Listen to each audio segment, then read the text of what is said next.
Are we live? Okay, we are live. Thank you. We're live. Thank you. Okay, great. Thank you. Welcome, everybody. I'm going to call the Welcome. San Diego County Local Agency Formation Commission meeting to order. Can we have a roll call, please? Keen? Yes. Yeah, Tammy, go ahead. Commissioner Salas, Present. Commissioner Desmond, Here. Commissioner Jacob, Here. Commissioner Kersey, Here. Commissioner McKenzie, Here. Commissioner Willis, Here. Commissioner Vanderlyn, Present. Commissioner Wells. Is Commissioner Wells is absent? Alternate Commissioner McManar, Here. Alternate Commissioner Cox is absent. Alternate Commissioner Kate is absent. Alternate Commissioner Lump. Here. Um, I'm here too. Oh, I'm sorry, I didn't get the alternate Commissioner Mathis, Here. present. So alternate Commissioner McManar will vote in place of alternate Commissioner Wells, who is absent. There's a virtual quorum with 8 members present. So ends roll call. Great. Thank you very much. Commissioner Desmond, would you lead us in the Pledge of Allegiance, please? Yes, if you could all please rise and join me in the pledge. I'd appreciate it. Ready, begin. I pledge allegiance Allegiance to the flag To the flag United of the United States of America, Republic, which stands stands one nation under God, indivisible, indivisible, liberty and with justice for liberty all. and justice for all. for all. Thank you. Thank you, Jim. We'll move on with agenda review. Keen? Thank you and good morning, Chair. Good morning, Commissioner. So no changes to the agenda itself. What we posted and what you see is what we have for you today. I do want to take the opportunity, Commission, and just remind everyone that we are live streaming today's meeting on our YouTube page with links at our website as well as our social media accounts. And this does mean, Commission, we are going to be able to take in public comment in real time through emails. And for those watching and listening, the instructions to do so are posted on the front page of our agenda as well as our website. And then separately, Chair, I am aware that we have a number of registered speakers today, mostly for item 7A, but a few others as well. And we can rely on Commission Clerk to help us bring those attendees forward as the time calls. So other than that, we are good to go. Thank you very much. We'll move on to consent items. Are there any items on the consent agenda, which would be A through H?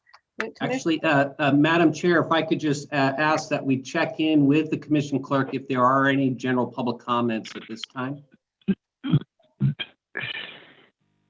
There are no general public comments received. Thank you, Tammy. My apologies, Chair. No problem.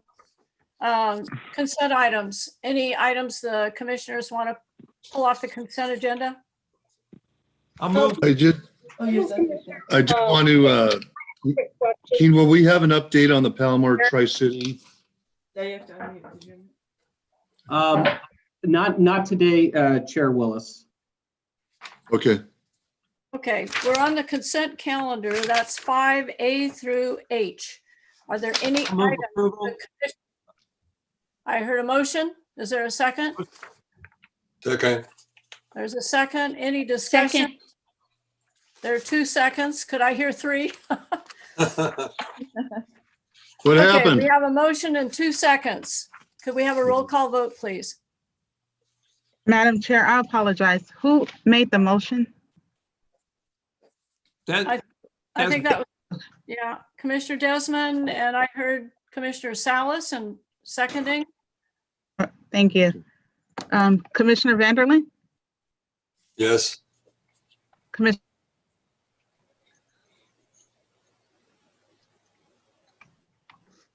Commissioner Jacob, I'll come back. Yes. Commissioner Kersey, Yes. Commissioner McKenzie, Yes. Commissioner Willis, Aye. Commissioner Salas, Yes. Commissioner Desmond, Yes. Commissioner Wells is absent, so alternate Commissioner McNamara. Yes. Thank you. We have 8 in favor, 0 opposed, with 1 absent. The motion passes. Thank you. We'll move on to item 6A, which is a proposed Ortiz Olive Avenue reorganization. And this is a public hearing item, as I understand. Can we have a staff report, please, King? Thank you, Chair. I'm going to hand this over to Linda Heckenkamp. Good morning, everyone. And if we can go to the PowerPoint, please. Thank you. And welcome again to the last commission meeting of 2020. We have made it this far, which is great. Before you is item 6A. It is the Ortiz Olive Avenue reorganization consisting of an annexation to the city of Vista and by proxy, a concurrent detachment from Vista FPD. Next slide, please.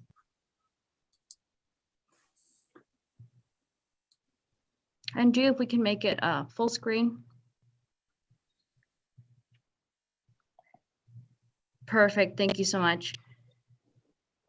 So looking at the map, it is a relatively straightforward proposal. We have 2 parcels, approximately 50 acres, that has been approved for a 15-lot residential development, as well as the approval of a mitigated negative declaration. That is the essence of this proposal, and I think I can go to the last slide already. Staff recommends approval and the adoption of the draft resolution without modifications, as well as the detachment from Vista FPD. We have 1 speaker on the list for standby if any questions are necessary, but really that wraps up my presentation, short and sweet. Thank you. Any questions by commissioners? Yeah, just one question. Vista Fire Protection District, they're aware of the change. There's not an issue there with them? Correct, Commissioner. We have notified all the affected agencies, sent them a PSR, sent them a public hearing notice. We have not had any comment whatsoever. Okay. Thank you. And we have 1 speaker.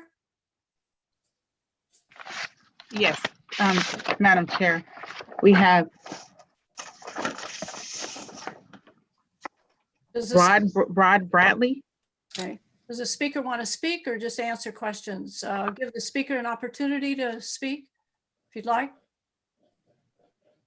Is Rod Bradley on the line? No. Mr. Bradley, I see you're on the line, and Commissioner, he is the applicant. So my understanding is Mr. Bradley was available just in case there were any questions. So assuming he is not taking off mute, I suppose he is good on his own unless you have questions of him. But we are good to go on to go forward. Thank you. Then I'd entertain. I'll make a motion, Commissioner Willis, to go with the recommendation of the staff. There's a motion to approve the reorganization, I should say. Is there a second? Second. And there's a second. And was that Andy? Yes, that was Andy. Thank you, Andy. And Chair, if we could just check in with Erica. Erica, are there any live email comments on 6A? This is the Ortiz reorganization before we do the roll call. Hi, good morning, everyone. No, I have not received any live e-comments for item 6A. Great, thank you. Okay. Thank you. We have a motion and a second. If there's no further discussion, let's have a roll call vote. That was easy. Commissioner Desmond, Yes. Commissioner Wells, Here. Commissioner Salas, Yes. Commissioner, I'm sorry, Commissioner Wells is absent. Commissioner Willis, Aye. Commissioner McNamara, Aye. Commissioner McKenzie, Aye. Commissioner Kersey, Aye. Commissioner Jacob, Aye. Commissioner Vanderlin. Yes. We have 8 in favor, 0 opposed, 1 absent. The motion passes. Thank you. We'll move right on to item 6A on the business B, I calendar. think. Is it 6B? That was 6A, I think. I don't have a 6B on my agenda. Do I not have a correct agenda? There's only a 6A. Yeah, that's what I thought, just 6A. Okay, sorry. That's I all thought right. that was 6A. That's all right, Barry. Okay, on to the business calendar. 7A, the draft municipal service review, resource conservation districts in San Diego. Keen? Thank you, Chair. So I am going to start this item off with a few observations before I hand over the full presentation to Linda and go over some of the key points in our draft municipal service review on resource conservation districts in San Diego County. And I'll start by noting, certainly we have a number of speakers on the line who also want to participate in this discussion. For my benefit, and I think for the benefit of the commission, I have 3 specific observations I wanted to share with you as you take this item up. The first being, and Linda will go into some detail here, but this is really the first substantive check-in that LAFCOs have had with any of the 3 affected resource conservation districts operating here in San Diego. You have Mission, you have Upper San Luis Rey, you have Greater San Diego. And it's certainly our first check-in since the legislature has tasked LAFCOs with being in the business of preparing municipal service reviews. So what does that mean, Commission? Well, among other things, there is an active learning curve in play. We are learning about the resource conservation districts, and they are learning about us. And that includes some of our regulatory features that may not have been in place from the last time several decades ago that we interacted. And this brings me to my second point or observation, and that is like any relationship, or in this case, kind of a renewed relationship, there are things that need to get worked out and reconciled. And certainly, as Linda will go over, Chair and Commission, there are things, items that we have identified in this report that merit your attention beyond just the service review. Again, beyond just the service review, and we'll go into a little detail in a bit. But my final observation before Linda takes us over is to keep in mind what today's about.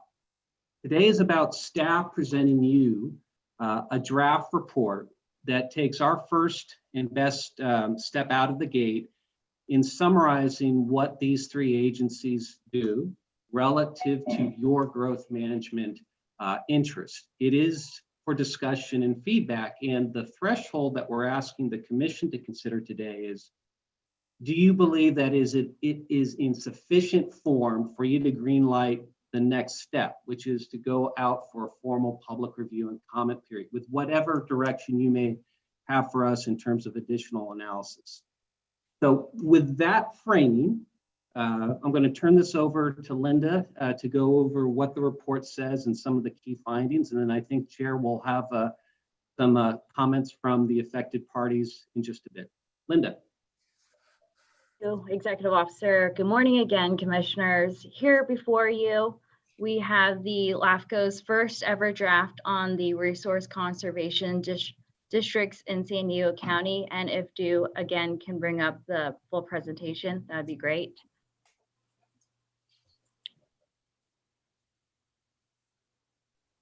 And we can just go to the second slide, Ju. Thank you.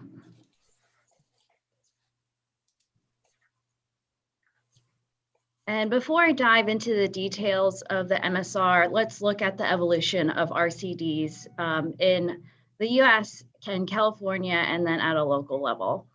The RCD kind of mission originally began as a national response to the Dust Bowl crisis in the 1930s. It was called Soil Conservation Services.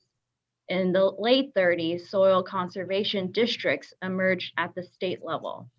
And in 1971, the Principal Act, or Division 9 of the Public Resource Code expanded its focus from water and soil to include fish and wildlife habitat, while also changing its name to Resource Conservation District. From the 70s to the 90s, there were about 15 RCDs operating in this county alone. Today, 3 remain. And let's go to the map so we can orient the commissioners and the public on each of the districts. So there are 3 RCDs in the county. Let's go largest to smallest, the largest being RCD of San Diego County. The second being Upper San Luis Rey RCD. And then lastly, Mission RCD, which is in the green before you. So here's a bit of an aerial shot. As you can see, the larger one, Greater San Diego County RCD is purple. Their sphere goes beyond their district boundary to the southwest. It just doesn't cover the incorporated areas. Mainly Upper San Luis Rey, as you can see, RCD is in the orange in the northern part of the county, and Mission in the green again. Mission and Upper San Luis Rey were originally formed in the 40s, and through a series of consolidations, Greater San Diego County came to be in 1995. And if we're good on the map, let's go to the next slide, Joe. Interesting. Yeah, So as Drew pulls up the PowerPoint again, we will be diving into the themes and conclusions that our staff has prepared during this analysis.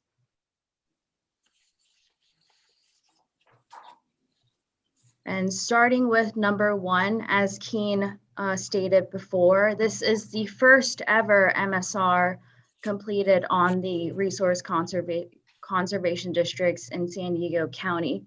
Again, staff is taking a slower approach comparatively to the other MSRs because there is a need to orient the commission to the 3 RCDs, as well as orient the RCDs to our commission and our statutes and responsibility. Number 2, over the last 4 decades, the number of RCD has decreased. This trend is reflected across the state for local reasons and the California trend as well. We'll be explaining more of that in this presentation. Number 3, the RCD Principal Act has not been updated since 1971, when they expanded their focus to fish and wildlife habitat. And more importantly, the Principal Act has not aged well. It lacks enumerated powers and does not align service powers with current practices or needs. Number 4, RCDs are a bit different from other special districts when it comes to their revenue sources. They're not exactly, they have a bit of a tax revenue, but not viable or sustainable, and they aren't operating as an enterprise district exactly. They heavily rely on grant funding and operate similarly to nonprofits and deliver its municipal services in that route. Number 5, 2 of the 3 RCDs, Mission and Greater San Diego County, have invested significant resources on grants that subsequently go beyond its district boundaries and do not comply with Government Code Section 56133. Number 6, the role of the RCDs have expanded beyond water and soil to include a really wide variety of resources such as wildlife habitat, wildfire prevention, local food systems, education, and advocacy. And number 7, 2 of the 3 RCDs, same as number 5, Mission and Greater San Diego County, finished the 5-year reporting period trending a bit negatively, such as an overall negative total margin. Time will tell if this trend can continue while withstanding financial stress tests.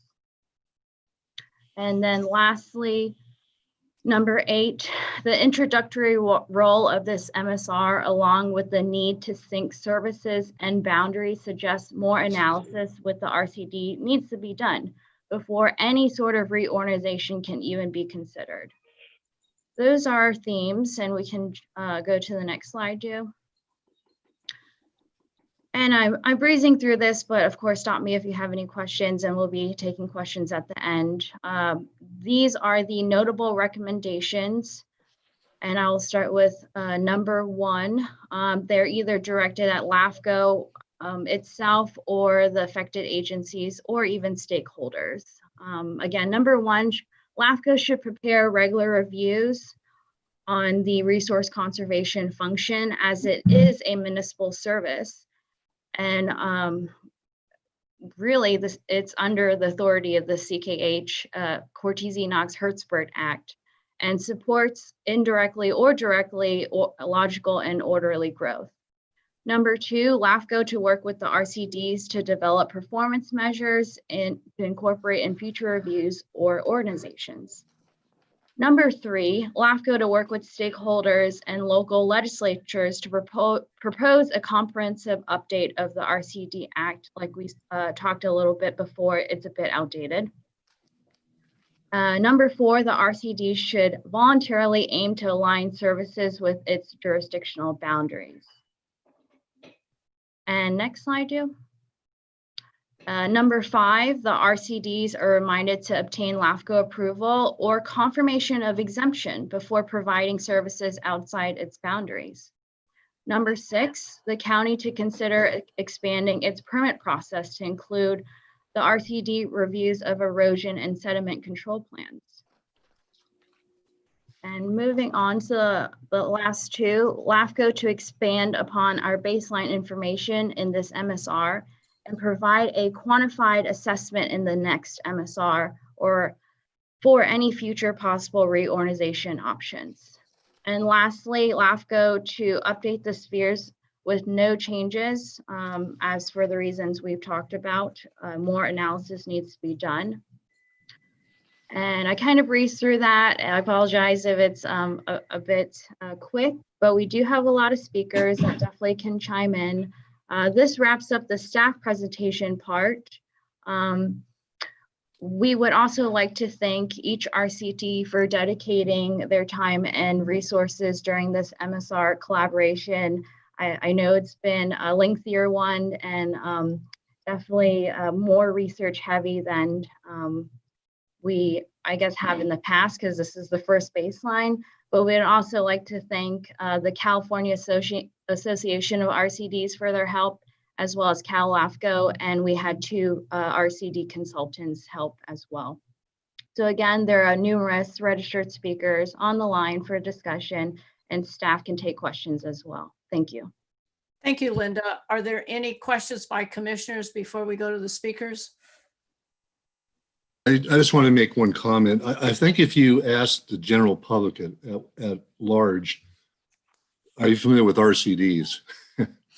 I think that most people would say that they don't, but I see them as critical to assisting and helping the farm community. And I would like to see San Diego County excel in the farming area.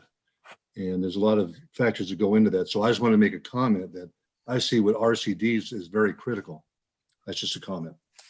Thank you, Barry. Any other questions or comments? Okay, let's go to public speakers. Tammy, if you could go ahead and invite in the order you see fit or the order that you have them, and then speakers, when your name is called, go ahead and unmute yourself, and you have 3 minutes to make your comments to the commission. Thank you so much. Sure, Executive Officer, there's 12 registered speakers. The first one is Cheryl Landrum. Hi, Cheryl. Hi, I'm Cheryl Landrum, and I'm the Executive Director of the Resource Conservation District of Greater San Diego County. And I want to say that we learned a lot from Keene. I've been with the RCD since 2009 and had never met with LAFCO before. And when he first came to meet me and he talked to us, I told him we had a couple of MOUs with Upper San Luis Rey for watershed education and for some firework. And he said, has that been LAFCO approved? And I said, no, we didn't know that we needed to do this. So we have, all the work that is outside of our district territory. Number one, we asked permission from the RCD, in this case, Upper San Luis Rey, and got their approval, and then went to LAFCO, and we are continuing to try to do the right thing. The second thing I wanted to talk about was the decline in our assets. A few years back, we made a decision as an organization to put our tax dollars, which are approximately $380,000 right now, back into the community. And we wanted to invest some of the funds that we had to make sure that the dollars were put back to where they needed to be, and to do some programs that we felt the community needed. So we made an investment with our assets to reduce them and put those funds to work. Lastly, I think right now our budget, I just got a grant again for $500,000. So that'll bring our budget up to 6.375 million this year. We operate with 26 different grants. We do firework, we do pollinator habitat, we do healthy soils. We're very involved with the community. One of the issues we have had, though, and we have tried to resolve, is we did have an MOU with Mission RCD many years ago to do water audits. We found that that MOU was, the conditions weren't being met, and it had segued into them coming in and doing a lot of projects within our our territory that wasn't water audit related. We asked them to cease and desist. We have gone to LAFCO for help on this. We rescinded our MOU. And Jack Beebe, who's very involved with the LAFCO Commission, actually called me one day to meet with Courtney Provo, who was the Mission RCD Executive Director. And we sat down to try to hash this out, and we came to the conclusion that we had three options. We could merge and consolidate.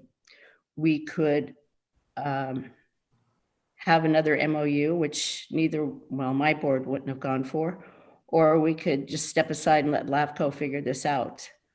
We came to the conclusion the best thing we could do was merge our organizations together and merge their boards together too. And because we were the stronger RCD, we would keep all their operations going and moving. Courtney would be the manager up in there, but she would report to me. We would have our board. We have a 7-member board, 5 from Greater San Diego County and 2 from Mission. And we felt that would resolve some of the conflicts between our agencies. My board welcomed it, her board did not. And so we're still in an undetermined area that is affecting both of our organizations and causing some stress with legal fees, et cetera. So that's— may I ask you a question, Cheryl? Yes. Okay. How much money are we talking about in terms of the contracts that are in dispute? Well, I know some of the grants were multi-million-dollar grants. That the one with NRCS, I think, pulled it back when we complained. That was, I believe, over $1 million. And then there was the Wildlife Conservation Board was over $1 million. And then they have done a lot of contracting with water agencies within San Diego County. And I'm not, off the top of my head, I can't tell you, but I think that they were pretty profitable. Okay. Keen, do you have a list of those projects, and is there a way that we can start addressing getting these resolved? Through the chair, Commissioner Willis, we can take in your question, but perhaps we can go through all the speakers at once, and at the chair's discretion, maybe address at the end. Okay, Yeah, very good. I'd like to ask Cheryl, do you support the recommendations before the commission? Yes, to move forward and to study this further and to get some of these issues resolved. I do. Thank you. What- Thank you. That's good. I think you've laid it out for us. If there are other questions, commissioners, then you'll be available to, you'll hang in there for us. So you can answer questions if there are any others.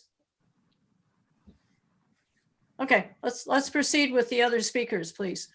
Madam Thank you. Chair, I have Gary Arant. Gary? Yes, good morning, Chair. Thank you very much for letting me speak. My name's Gary Arant, and I'm the General Manager of the Valley Center Municipal Water District, also formerly a long-term member of the Special District Advisory Committee. I thought water was complex until I read the MSR for the RCDs. It's very complex. Linda and I had a long conversation, and I appreciate Linda's patience in dealing with all these complexities. Our letter was from 5 client agencies of Mission Resource Conservation District, primarily in the area of agriculture, on-site agricultural irrigation efficiency evaluation, and on-site improvements to increase efficiency. These 4 agencies and 5 agencies and others have had a very long relationship with Mission Resource, and our letter kind of laid out some of the things that we appreciate that they've done. The RCPP grant was one. The numbers, hundreds of our growers that they've worked with over the years to help them stay in the agricultural business, which is not an easy thing to do. Our letter was kind of shot in the dark because we really didn't know what the LAFCO recommendations would be. We did come up with a recommendation, but it's really not germane at this point in time. I think what's really important in our letter is that however this is worked out and whatever period of time it takes to work it out, we don't want to see services removed from our service area. Most of our service area is in the greater San Diego RCD, but most of the services we get are from Mission Resource, and that is the on-site irrigation evaluation. So however this works out, and maybe I misinterpreted MSR, but the point I got out of it was that Mission Resource would be pull itself back into its boundaries. And so the question I have is for those of us outside of Mission Resource boundary and in the greater San Diego, where will that on-site irrigation evaluation service come from? So what I would hope you find is a solution that keeps things in place, allows these services to continue, which are critical to the survival of agriculture, and then take a couple of years to figure it all out. And it probably will take some time.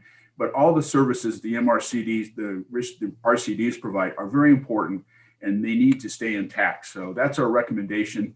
Work on the issues, which are many, but please keep the critical services that are being provided in my service area intact, please. Very much an important thing to us and the other client agencies of the Mission Resource Conservation District. So thank you. Thank you, Gary.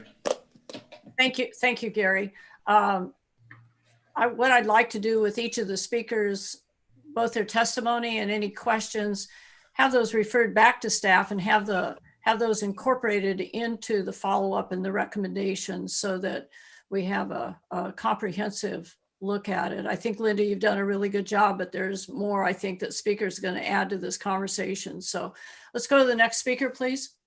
Madam Chair, I have Tom Kennedy. Thanks, Tammy, and thank you, Chair. I'd also like to recognize Supervisor Jacob for her many years of service. And it's going to be, as Barry said, strange when you're not here, but thank you for all your years of service. There's 2 components that I'd like to do briefly. One is to echo Mr. Arant's comments about the critical services. As you know, pardon me, I'm the general manager with Rainbow Municipal Water District. I know most of you know me that, but I should do that for the record. We happen to be within the Mission Resource Conservation District boundaries, but the services that the farmers in my area receive are helped by their broad provision of services outside their service area. And we fear that if they're curtailed to just within their service area, that it may become uneconomical for them to persist. So like Gary, I think that through this deliberative process, we just really hope that those services can be retained during the process so that we don't have a disruption in our farmers. The other topic that I want to touch on, but I know that there's a speaker from the San Luis Rey Indian Water Authority registered today, is that there's also an issue related to the Upper San Luis Rey Resource Conservation District's participation in the Groundwater Sustainability Agency that is formed under the Sustainable Groundwater Management Act. That act requires coverage that used to be handled in that area by the County of San Diego, but the county pulled out about, I want to say about 24 months ago, and a new GSA was formed, but it lacks participation by all the agencies in the area and specifically the tribal entities. And it uses the Upper San Luis Rey RCD as a member of that GSA in a manner in which they are claiming powers that we do not believe that they possess, and that LAFCO certainly hasn't ascertained. As Linda so capably said, the Principal Act is somewhat foggy, and since the CKH in 2000 was adopted, there's a requirement that those latent powers should be activated by LAFCO prior to being exercised. And I think that Mr. Pelsiger will lay this out in more articulate way than I can, but that's an issue that we'd like to have looked at by LAFCO in the next round of discussions. Thank you. Thanks, Tom. Next speaker, I have Jack Beebe. Thank you, and thank you, Chair. Yeah, it was mentioned, I did meet with Cheryl and Courtney when she was at Mission Resources, primarily to try to convince them to avoid this. So the idea I was hoping for is they could figure out, together how to resolve this issue, and so that LAFCO could come forward and say, hey, the parties have worked this out. It doesn't seem like we got there, obviously, since we're here today. I think, the thing we've been trying to stress up here, and what I tried to stress in that meeting is a lot of water agencies, and especially my district, has had a long relationship with Mission Resources in a lot of areas. So we have a community garden project. We partner with them on all kinds of things. And I think in some ways they've been a success story, given they get, I think, $40,000 a year in property tax revenue, and they've managed to, do all the things they've done. At the same time, there is, I recognize there's a jurisdictional issue. I mean, this is why LAFCO exists. So that is sort of a challenge that maybe has been ignored and has been sort of left with this commission and Keene to deal with. The other thing, I think the MSR, I think, is really well done by staff. I think it clearly delineates it, and specifically the uniqueness of RCDs. Typically, LAFCO is preventing, Fallbrook and Rainbow from trying to serve the same customers and wasting public infrastructure, or, two fire services trying to serve the same parcel. RCDs are pretty unique that each agency sort of developed their own specialization. So the reason all the water districts have been with Mission Resources is their staff up here are really good at that. And that's something that you gain by a lot of years experience doing irrigation audits and other things. Greater San Diego has really, been fire, soil erosion, and does a great job at that. So I think really the focus we want to make sure is that, in trying to solve this jurisdictional issue, we don't decrease what, services they benefited the public. And, it may be a rewrite of the RCD laws and opening it up a little bit more for them to work together. Because, stepping back, what they've done has been fantastic in the county. Both agencies, countywide, what's been done is fantastic. And our concern is, by rushing to deal with the jurisdictional issues, we lose something that all of us, especially our ag customers up in North County, have had. And their presence in North County is critical. Right here where the services are really has been critical. So appreciate the consideration, and just wanted to, again, thanks staff. Think they did a great job on the MSR. Thank you, Jack. Next speaker, please. Andy Lyle. Good morning. My name is Andy Lyle. I'm the president of the Upper San Luis Rey Resource Conservation District. I also sit on the board of directors for the San Diego County Farm Bureau and the San Diego Region Irrigated Lands Group. I'd like to thank the commission for the opportunity to speak this morning. First of all, I'm very impressed with the level of detail and the scope of this municipal service review process. It's been very informative for me, and would like to thank LAFCO staff, especially Linda Heckenkamp, for the incredible work that went into this. I would also like to thank Amy Ray from UEMA Municipal Water District and Augie Watson from our board for the time they spent on this project. I'm new to the position of president on our board, and it's the first MSR that I've been involved with. So I look forward to working with LAFCO staff and LAFCO in the future, and I'm eager to begin implementing these recommendations as we continue our work in the community. In the past, we've managed waste removal projects, and we currently manage multiple conservation easements. We also have a great working relationship with the Natural Resource Conservation Service, and we look forward to continuing collaboration with them. The most recent area of focus for our RCD is our involvement with other local agencies in the Palma Valley Groundwater Sustainability Agency. I'm very proud of our board and the representatives we have on the GSA team. 3 of our board members, including myself, are multi-generational farming families who rely heavily on groundwater to operate our farms. One of our directors spent the bulk of his career as the general manager of a water district and a community services district, and one of our board members is an environmental director. The Upper San Luis Reyes RCD's board is well equipped and knowledgeable when it comes to local groundwater issues, and because we are all invested in the area, we are grateful for this responsibility. We look forward to continuing our great working relationship with other local agencies involved in the Palma Valley GSA.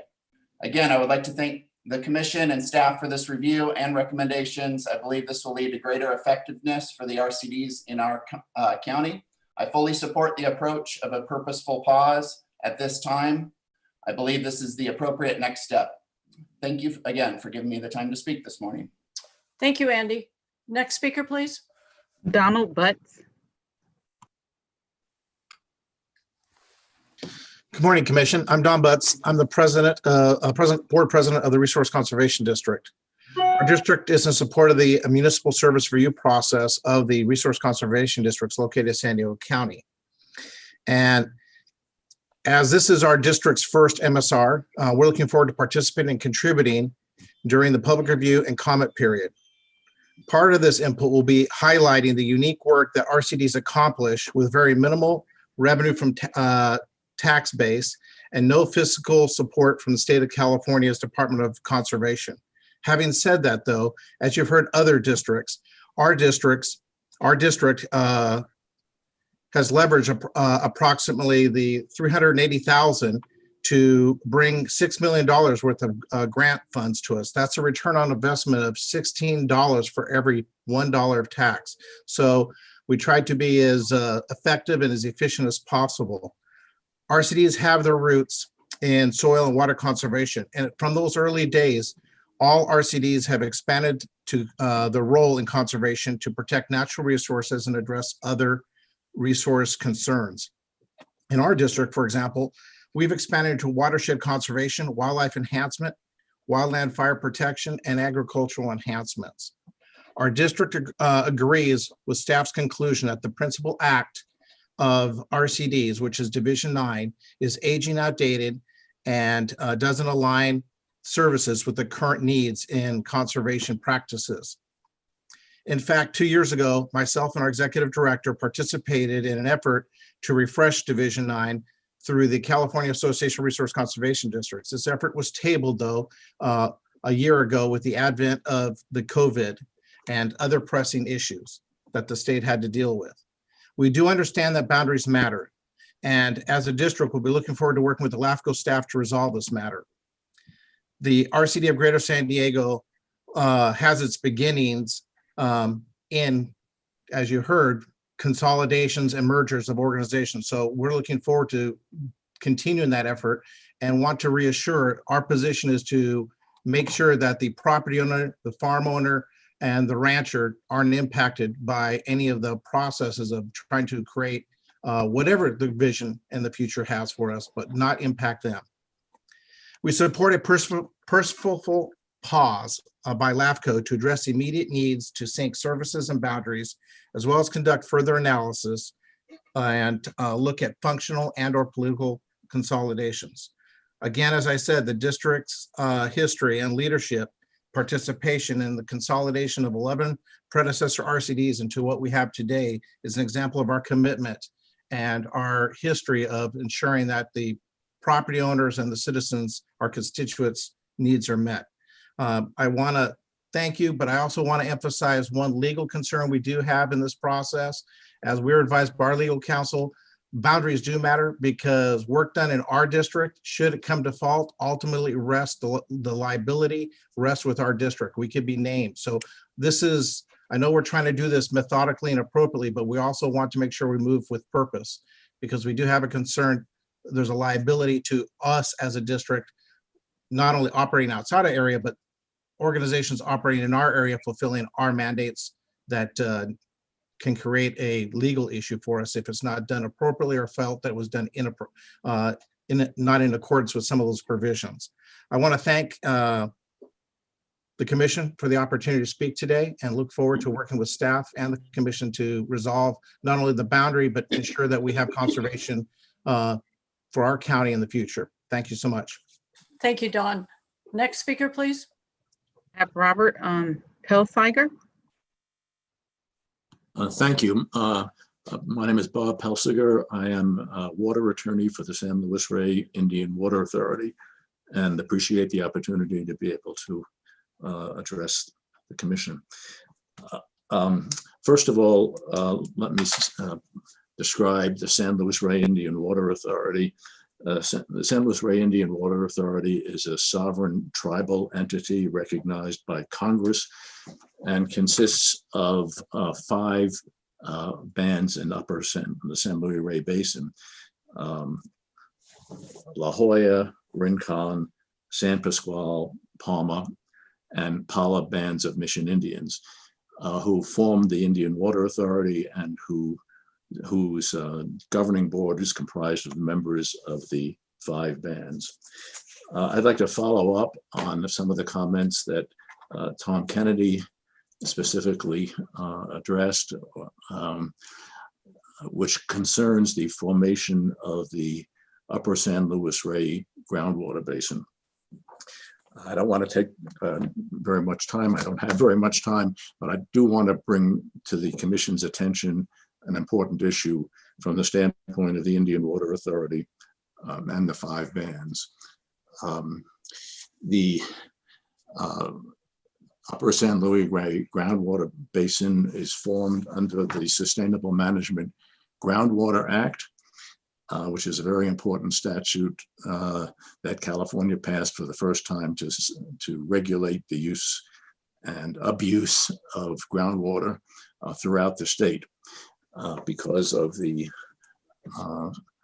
situation that came to exist over a long period of time of more water being pumped from the basin than can reliably be recharged.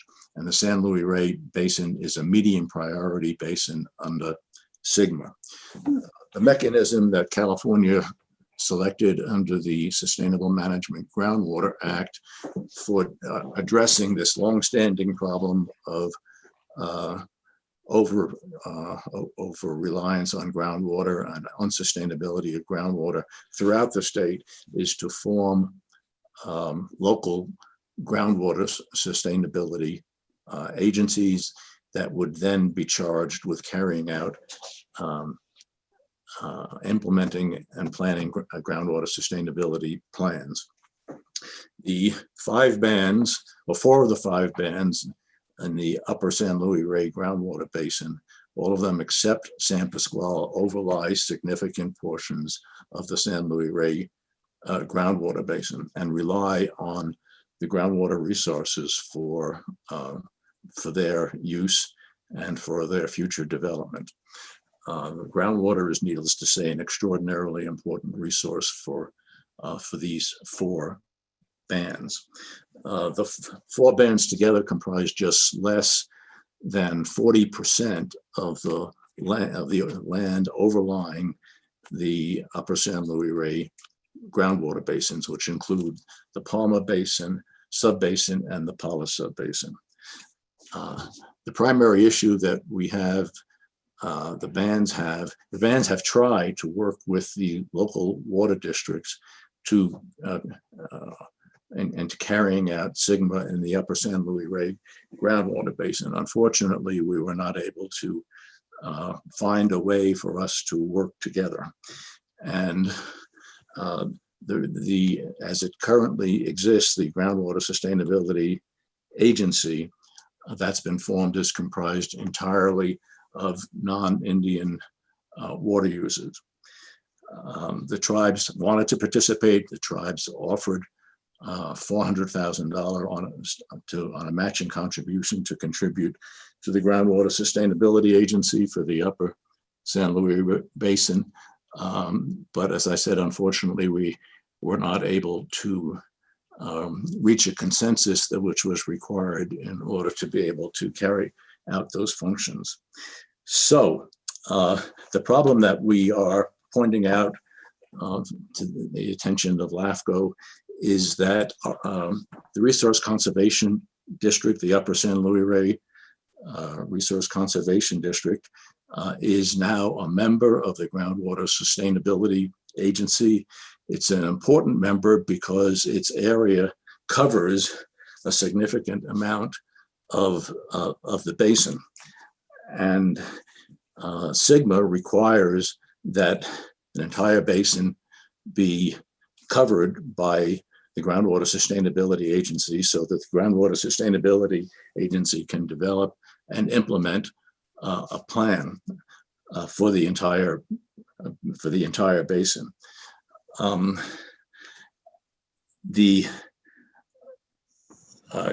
But the problem is that the upper San Luis Basin RCD does not have the proper authority under Sigma to be part of the management of Sigma, because it is not a water supply, water management, or land use agency. It does not have those responsibilities. So, and this is extremely important to the 5 bands, and we wanted to bring it to the Commission's attention. The issue is addressed very capably in the draft report, and we'll be following up to make further comments. And be glad to answer any questions. Thank you. Next speaker, please. Madam Chair, we just have 4 note for the record they wish to not speak, which is Darcy Cook with Mission Resource, Lance Anderson with Mission Resource Conservation District, Heather Conklin, and Joe Neiman. That's just a note for the record. So ends the speakers. Thank you. Think Do we that have any, Scott- written comments? I think Scott Murray has his hand up. Madam Speaker, I was unable to get past the website application to speak, and I would like to be considered for adding. I am the president of the Mission RCD board. Certainly.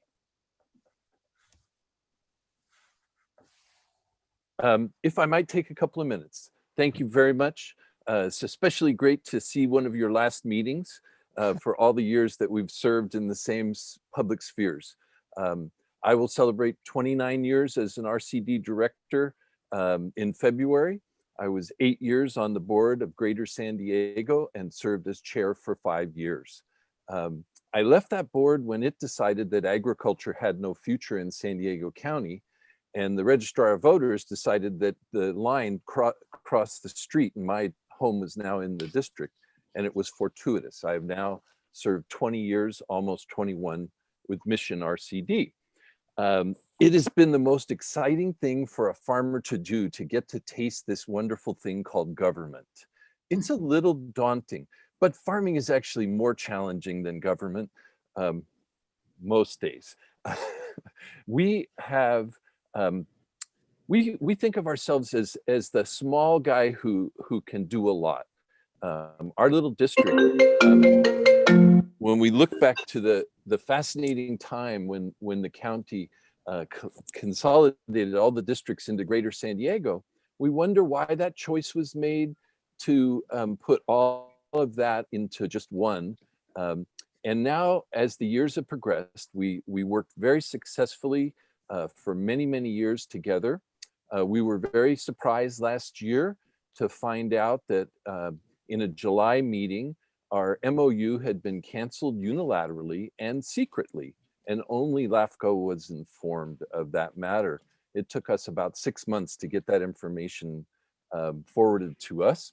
And then we wanted to make note that there is a procedure in California that MOUs that are involved in economic situations, there's a whole procedure to actually change one that requires a hearing and requires proper steps, and we were never allowed that.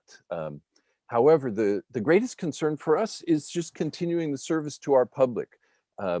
Water being a critical issue in San Diego County, being at the end of the pipe is a terrible place to be.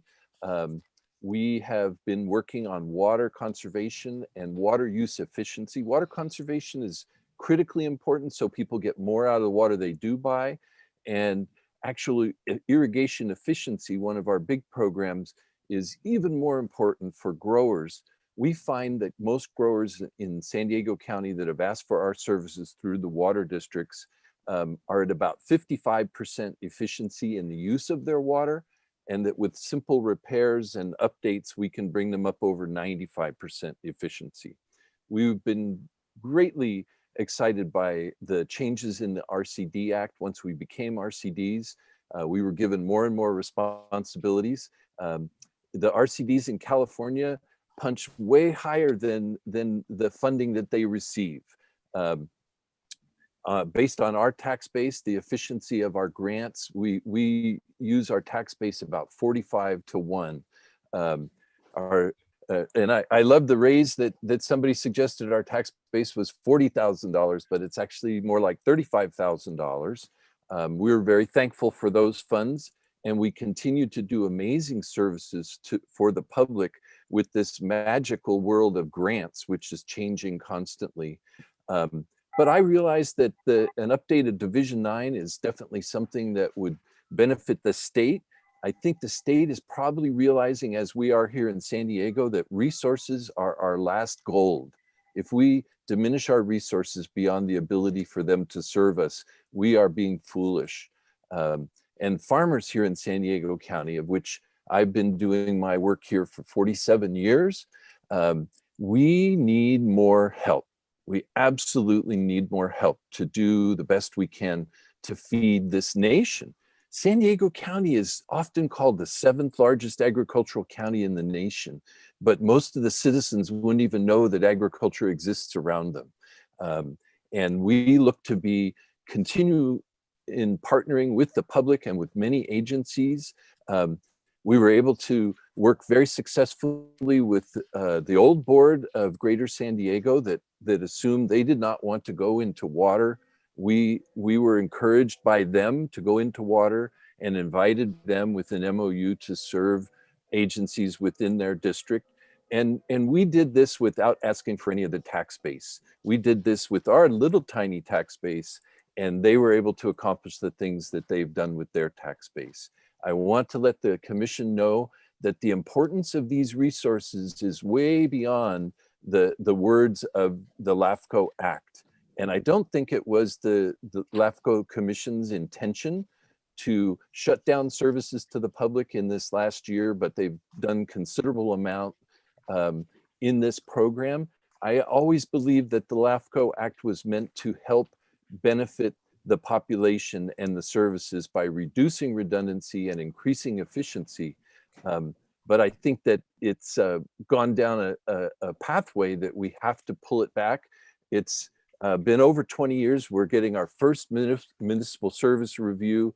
I think that this is a wonderful and exciting time for the future of resource conservation in San Diego County. And I'm really honored to have a chance to speak with the district. The website speaker form is not an easy thing. Try yourself sometime. And we will get there working together to a future for San Diego County. And the most important thing is that all that the county is doing in its carbon action plans is not going to solve the problem until we realize that agriculture can double and quadruple that effectiveness. And we bring more services to and information to the growers, their carbon drawdown can quadruple in 1 year.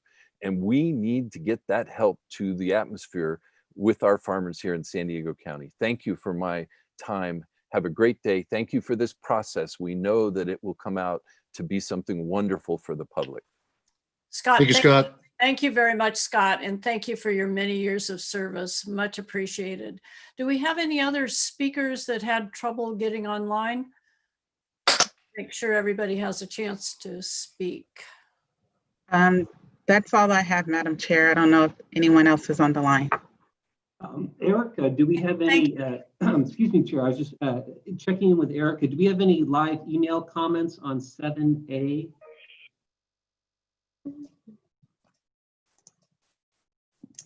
No live email comments for 7A. Thank you, Chair. Thank you. Why don't we go back to the recommendations, and then is it your expectation, Keen, that the commission would take action on the recommendations today? No, so there's no action being requested of the commission today. What we are asking the commission is to absorb Linda's presentation, the feedback that you got from our attendees, and offer any thoughts with the idea that we would like its staff to go forward with the formal public review and comment period, the 45-day window where we provide notices and opportunities for all interested and affected agencies to comment before Linda brings you back a final report with the recommendations you have seen and summarized on the screen just a bit ago, with the understanding we may amend based on some further analysis and follow-up. So the question for the commission is there any specific direction you want us to address as we pivot towards a public review? I know I've written down about 9 key issues that have been brought up. Perhaps the most pertinent is there's been multiple comments about, if LAFCO were to ever get to the point of a reorganization, what about the landowner? What about the services they are dependent on? Well, certainly that would be on our mind, but let me once again say, Chair and Commission, out of the 12 or so recommendations Linda has brought to you, not one involves a reorganization today. We are instead using a very purposeful phrase, a purposeful pause, where we're suggesting we sit out the next 5 years, work with the RCDs, work on a Principal Act update, work on getting the boundaries right, and then as part of the next MSR, allow that analysis potentially on reorganizations to take place. Keen, thank you very much for that clarification. And it sounds like from what I've heard from the speakers that you have a real job on your hands in moving forward to further analyze this. I'll go to commissioners now. If you have any other comments or input, Commissioner Desmond. Thank you, Madam Chair, in your last LAFCO meeting here. Appreciate all the years that you put in as well. But I want to just thank all the speakers and the individual organizations and the RCDs that came forward. I was impressed, the presidents and the boards for all these entities that are here today. And they're all speaking collaboratively, saying, yes, we need to, make sure we all understand the boundaries. We've got to make sure we all understand, what we can and cannot do. And some of these side MOUs, maybe they're good things, maybe they're not. But it really seems like everybody wants to work together on this, which is great to hear. And there's nothing about consolidating or usurping anyone's authority from any of the resource conservation districts as being proposed today. And they all agree they need to play by the same rules. I'm actually also very glad to hear about, supporting the farmers. The ag is huge in our unincorporated areas, and supporting the farmers is very important. Also, what I did learn, though, is that the different RCDs have different areas of expertise. And I guess we don't want to wall off that expertise if it's certainly needed in a different boundary area. I guess, Keen, that's going to be a challenge for you to make sure that the farmers and the people who need these different expertises that come out of these different RCDs still have access to them in a amicable manner that doesn't step on many toes. So I'm supportive of this item and would move to approve the draft MSR for public review. Jim, I don't think we need any action today. Yeah, no action. I love action. I know you love action, but we don't need it today. Next February, you'll have a chance at it. All right. Any other comments by commissioners? Yes, I do. So it was great to have so much testimony today from everybody. And when I think about all these different districts, like Jim says, they have their areas of expertise.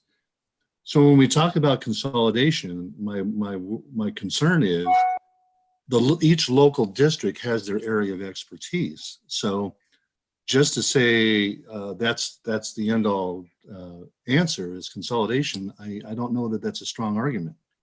But I have not getting to Cheryl. I need to talk to you. I'd like to talk to you further. So I want to call you. I'd like to have your contact. It's okay if I get your contact information from Keen. Andy, yeah. I'd like to call. I haven't gotten to know you. I'd like to know you better.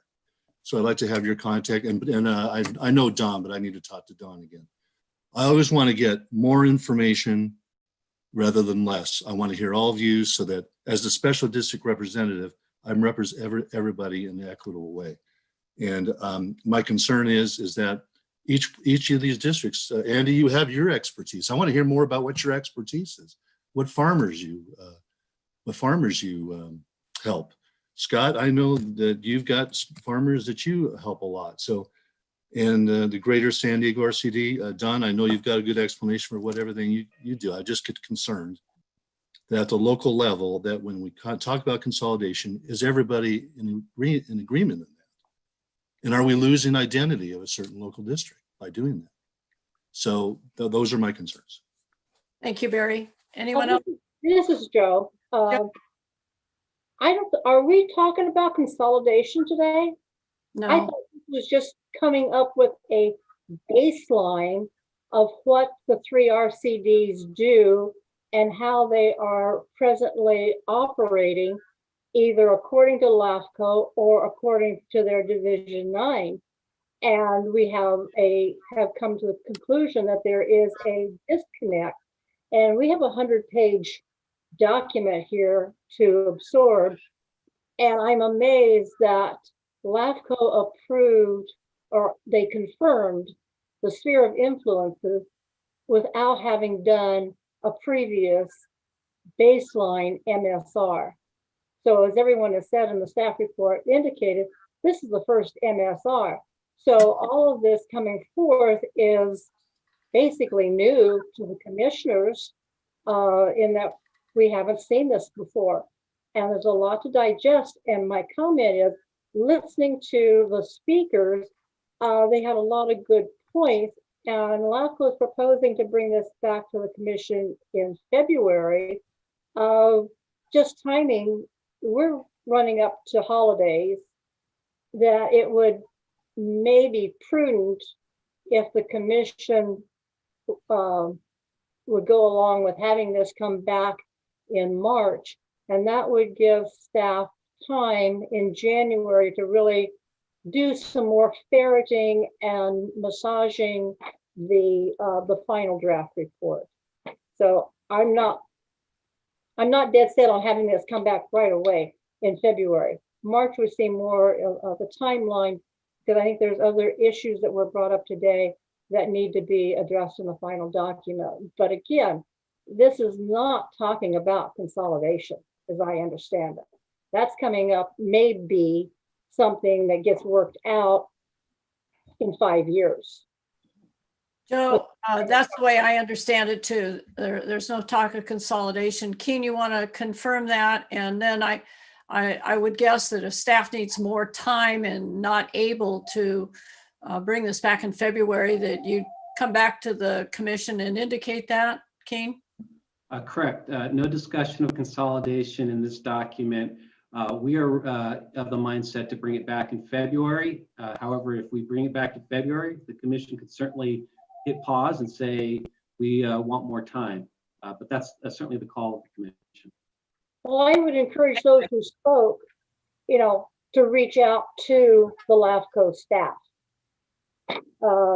Why don't we leave it this way, that the intent is for staff to come back in February And if they don't have a complete document, at least the commission at that time would do an update, a status report. That would work. And Was I that do have, you, Barry, or was that your dog? That wasn't my dog. I don't have a dog. Oh, okay, somebody's dog. Okay. I do have one other comment though. With Commissioner Willis making individual meetings, I would appreciate it as a commissioner that he share his information that Sure. he gets with the rest of the commissioners. All right. Sounds good. I'll do it. Thank you. Any other comments? Commissioner Madam Chair, Vanderlein. this is Andy, public member. I just want to acknowledge staff on what a great job you've done with jumping into this untapped water right now, pun intended. That and I agree with all the comments that have been made, except for the dogs. I couldn't quite understand what he was saying. Sorry about that. So with that said, I'm He very, hates the mailman. What can I say? and that were probably good comments. That was woof woof language. Yeah. And so Hey, I think actually, Andy, I think that pun was intended. That you. No, it was, yeah. Anyway, with all that said, I'm impressed with the notes that Keen has shared with us on his 9 points or whatever he has there. So I'm confident that staff will continue to do the great work. And this is a delicate balance here that you've already established, at least in your initial conversations, because could be some potential issues here that are going to go even deeper than we're talking about right now. So staff, thank you very much. Thank you, Andy. Any other comments? I would just, Scott, I'm asking for the commissioners' comments. oh, pardon me. Any other comments by commissioners? Okay. I know, Scott, you had a chance to speak under public comment, and I'll allow you to say something else, but it's got to be quick.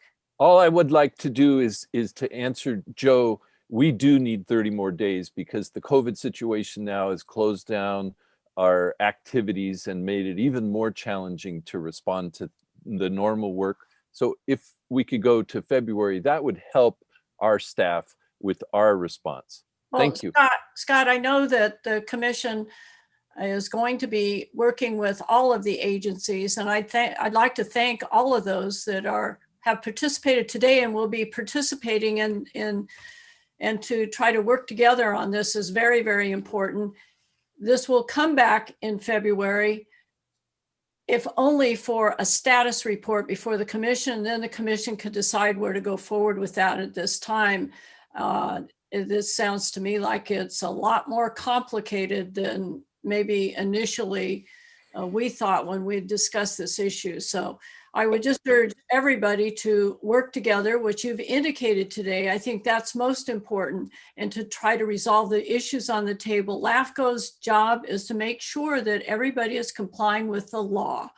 And I know our attorney's online, and Holly keeps us on course in terms of the law. So that kind of is what is a framework. I think that everybody needs to remember what the legal parameters are as we move forward with this. And Holly, I don't know if you wanted to make any comments in that regard at this point. No, I think you've covered it. Thank you. Okay, we'll leave this item then, and we'll move on to item 7B. Thank you all again for participating. And I'll go to Keen, 7B. Thank you, Chair. So I will take this item on behalf of staff, and in particular, the good work of Robert Berry in getting this to you. But this is a twofer commission, and it ties back to the commission's conditional approval in October of a reorganization of County Service Area 135 that extracted out the fire function, right? And it placed it into a brand new governmental entity that you created, the San Diego County Fire Protection District. And as I mentioned, this is a twofer. So the first formal action for the commission is for you to receive the results of the protest hearing that we held on your behalf that allowed all of the landowners and registered voters within the affected territory to have their say and perhaps submit written opposition to the approval. And based on the results, they could either trigger an election or even terminate the approval from LAFCO outright. Well, despite the fact that we sent out notices that covered over 55,000 landowners and registered voters, not one landowner or registered voter came forward with a written protest, which I will suggest that means that the commission probably got it right in terms of aligning to community preferences and how fire protection should be governed in San Diego County, at least in a sizable portion of the unincorporated area. So the first part is for you to formally receive the results of this protest hearing that, again, we held on November 9th. The second part, Commission, is now for you to pivot forward and to provide direction as to when you want to set the effective date of this reorganization, when you want the first breath of air for the San Diego County Fire Protection District to occur. And in consultation with our friends at the County Fire Authority, we are all in agreement, Chair and Commission, that it would make sense to set the effective date today, December 7th, and in doing so, Chair, give you a capstone to your 20 plus years at LAFCO, given how much you have worked and your staff at District 2 have worked on the underlining topic, not just here, but certainly more to the point at the County of San Diego. So our two recommendations: to formally receive the results of the protest hearing and then provide direction to set the effective date December 7th. I will turn this back to the chair, but Chair, I know we have at least a few speakers that would like to address you and the commission on this before you take action. Okay. For the speakers, if nobody is opposed to this, I'd like to put a motion on the floor to approve the results of the protest hearing and then set the effective date of today for the San Diego County Fire Protection District. And if there's a second, then the speakers can speak to that. And I also, is that a second? I don't think we had a first. I don't think we had a first yet. Okay. Anyway, I just a couple of comments. I can't tell you how excited I am that this is on the agenda today. And a big thank you to all the LAFCO commissioners and all those. We go back 1993 when we started with a report from LAFCO that created the discrepancies that existed in the rural fire districts, both in services and in financing. And then the macro study, the micro study, and then finally this entity was born in 2008. But LAFCO is a lead agency, and so the credit goes to every commissioner and every fire agency in the county, Fire Chiefs Association, a lot of them that have participated in this, a lot of the rural fire departments. So there's a lot of history here that is culminating. And I think Andy Vanderlane is the only one on the commission today that remember, maybe Harry. I think Harry, you were too, Harry and Andy, that has been a part of this ride, but it is so significant and it makes me very proud to have been a part of it. And particularly when I see, and we all see the fires that are occurring, and there's no question in my mind, we have the best coordinated attack on a fire of anywhere in this country. You know, Tony, you've been a part of it. A lot of people have been a part of it. So we do have a motion and a second. And if there are speakers. I'm sorry, Dan. Keen, I'm sorry. What were the results of the public hearing? What did you say they were? I apologize. The results were 0 out of over 55,000. Okay. No one protested. Yeah. Then I make a motion, we move forward then. Already did. Oh, yeah, okay, I second. Already did, and Mary's dog seconded it. I'll second. Okay. I'll second it. Okay. You don't want to take the dog second then? No. I'll be the second. Okay. All right. We do have speakers, you said, Keen? We do, and I'm going to ask Tammy to call them forward. Thank you. Thank you. I have Tony Meacham. Good morning, Commission. So we stand in strong support of in front of you this morning.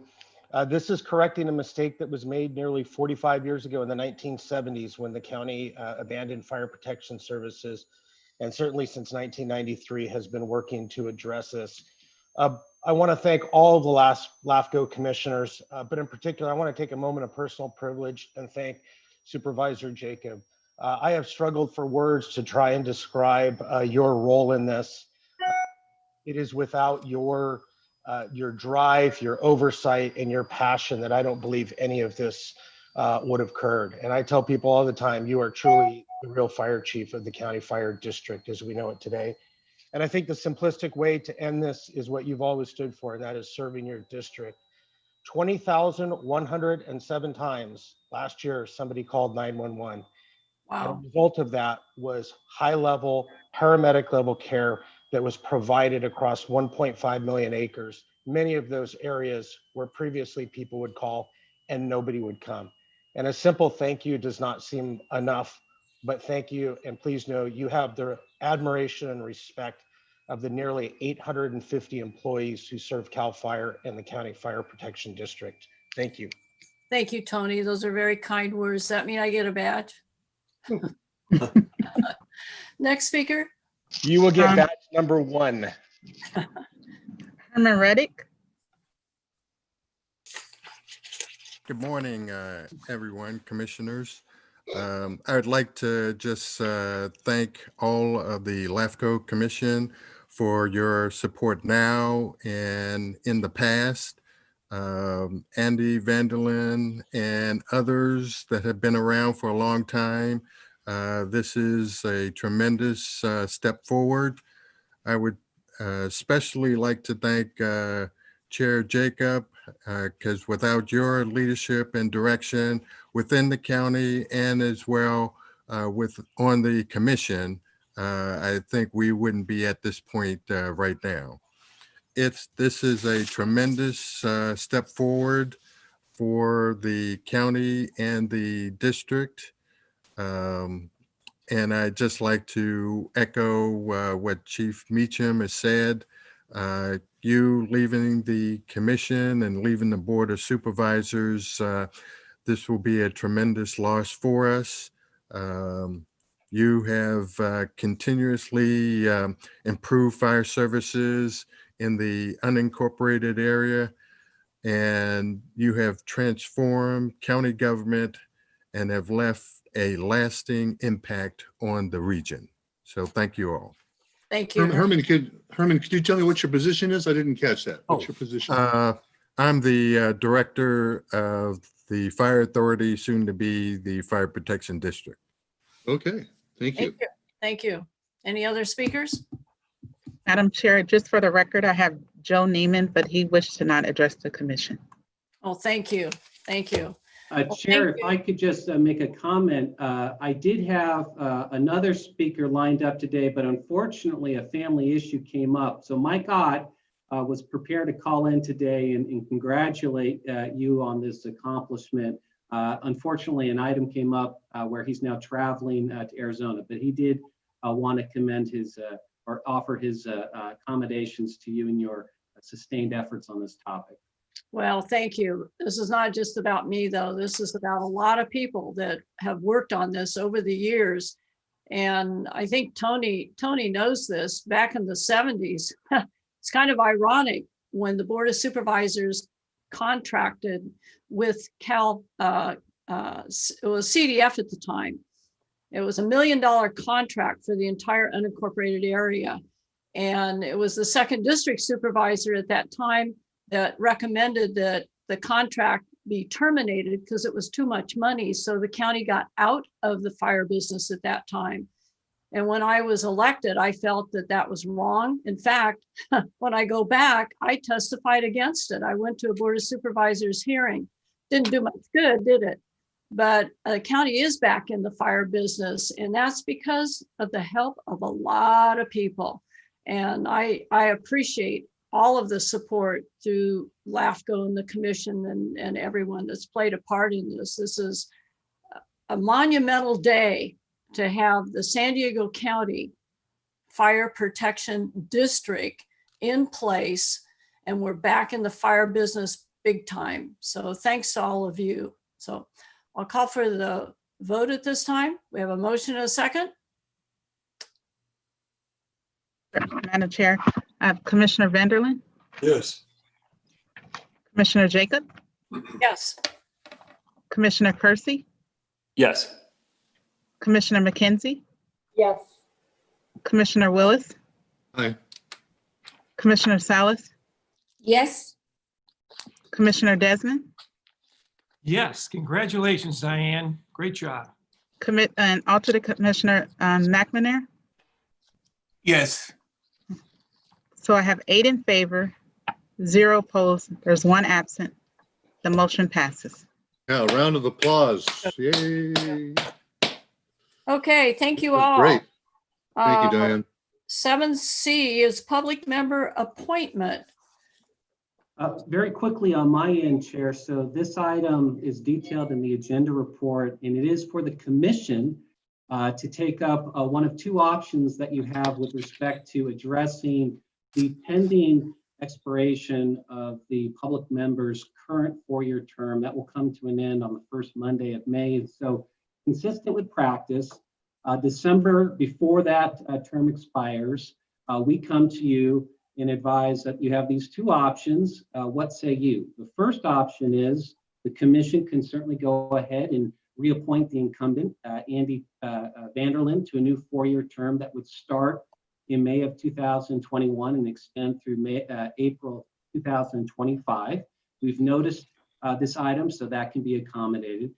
The second option that you have available is to give us direction at staff if you want to go ahead with a formal application and interview process. So again, the options are for the commission. The one statutory threshold to keep in mind is that any appointment of the public member requires an affirmative vote of at least 1 member of every category. And so here we have the county, the cities, the district, and Mr. Kersey is here, an affirmative vote from the city of San Diego. We need an affirmative vote from all 4 categories. So the question of options and potential action is to the commission. Okay, and Andy, let me ask you, are you willing to serve another term? Yes, I am. If you're so inclined to do that, I'd be honored to serve. Thank you. I would. Madam Chair, I'd like to make a motion to reappoint Commissioner Vanderlin. Second. I'll second that. Several seconds. Any discussion? Seeing none, let's have a roll call vote. Let's do it. Madam Chair, Commissioner Desmond, Aye. Commissioner Salas, Aye. Commissioner Willis, Aye. Commissioner McKenzie, Aye. Commissioner Kersey, Well, Andy, I'm going to be a private citizen again in about 72 hours. So I was going to put in for this, but you've done such a great job that I'm going to withdraw from consideration and support you on behalf of the city. I vote aye. Thank you very much. Commissioner Jacob, Aye, yes. Commissioner Vanderlin, I get to vote for myself? Of course. Aye. alternate Commissioner McNamara. Aye. So I have 8 in favor, 0 opposed, with 1 absent, Commissioner Wells. The motion passes. Great. Congratulations, Andy. Thank you for your confidence. I really appreciate it. So Keen, how do we move forward with the other positions? This is a standalone item just for the regular public member selection. Oh, okay. process. Okay. So now we're on item 7D, and I would like to recommend in the form of a motion that we select Andy Vanderlane as the chair of the commission for next year, and Commissioner Jim Desmond as the vice chair. That would be my motion. I'll second. And there's a second. There any other considerations, other commissioners? Okay, seeing none, call for the vote. Madam Chair, I have Commissioner Vanderlin, Aye. Commissioner Jacob, Yes. Commissioner Kersey, Yes. Commissioner McKenzie, Yes. Commissioner Willis, Aye. Commissioner Salas, Yes. Commissioner Desmond, Yes, and thank you for the honor. and alternate Commissioner McNamara. Yes. So I have 8 in favor, 0 opposed, with 1 absent, Commissioner Wells. The motion passes. Thank you. 7E, legislative report. Kane? That it would be me. So before the commission, you have a report from staff. It has 2 topics. The first topic is what has been going on in Sacramento, non-COVID related. And there are some things affecting LAFCOs. I'm going to let the staff report stand for that topic. What I'd like to do is just focus my observations on items of interest to this commission going forward into the next year's session. And so there's really 2 items of interest to LAFCO. The first item, Cal LAFCO has taken up and made a priority, and understandably so, and that is to continue work on updating the protest proceedings in LAFCO law. And as the commission can attest, because you may be the most active LAFCO when it comes to using the protest proceedings. I don't know of another LAFCO that regularly. Well, they're keeping LAFCO conservative, aren't they? Yeah. And it's a challenge. So to Cal LAFCO's credit, they formed a working group a year or so ago, and they want to continue work on this idea of updating the protest proceedings, not only so they make sense to us, but more importantly, that they make more sense to the public. So that's going to be a focus of Cal LAFCO in this next year, and understandably so. Now, there's another topic that is near and dear to us in San Diego that is of equal importance, but for resource reasons is not a priority right now to Cal LAFCO. And I want to talk to the commission about that. So the topic is outside service provision by contract or agreement. And we heard a little bit about this inferred when we were dealing with the RCD item 10 or at this point 30 minutes ago. So the baseline commission, as you know, is beginning in 2001, if cities or districts want to provide services outside their boundary by a contract, well, the law allows them to request and receive approval from LAFCO. And LAFCO has certain thresholds it can consider when making that determination. The statute also has exceptions that it lists out that says under these scenarios, agencies or LAFCO review and approval is not needed. It is generally understood, but not necessarily as we have experienced followed, that LAFCOs should be the one making those exception determinations, meaning cities and districts should not be self-exempting themselves from a LAFCO process, that they should check in with the LAFCO to make sure we're all on the same page. This has not happened. It has not happened in San Diego. And so we have gone to Cal LAFCO for the last 3 years and asked them to sponsor a bill to make what we believe is a clarifying amendment to statute. And we know that there are a number of LAFCOs who are in support of this. But because Cal LAFCO has its own resource restrictions, they pass. So my request before this commission today is if you're agreeable with staff taking this issue up directly on behalf of San Diego LAFCO and sponsoring the bill ourselves. Not to suggest we will be successful, but at least give it a try. And certainly work with other like-minded LAFCOs in this endeavor. And that includes coordinating with Cal LAFCO as we go forward. But I think it is an important, critical issue. And ultimately, Chair and Commission, this is going to save us money.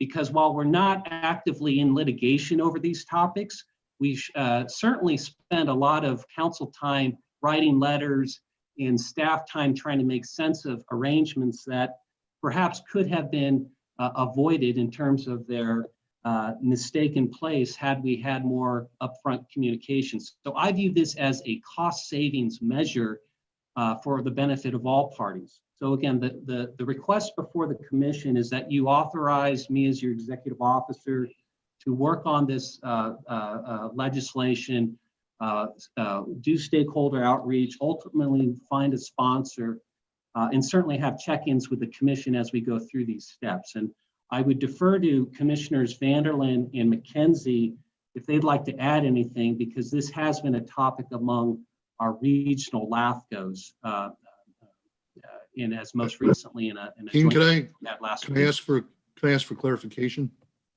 You're saying in the area of exceptions to do a project outside of their sphere of influence. For instance, they have an area of expertise that no one else has. Would that be a scenario where that would work? As you said, an exception. It is one, through the chair, Commissioner Willis, that is a scenario, but it could be, there are multiple examples that could be generated. Okay. And typically, keep in mind, this statute that we originally talked about has some genetic linkage to all of you and your predecessors. Mike Gotch, who once served on this commission and then went on to be an assembly member, saw this issue back in the late 90s, made it a law. And I think everyone's expectation at the time was, in listing the exemptions, because it's in LAFCO law, the assumption has been, well, LAFCOs will determine when those exemptions apply.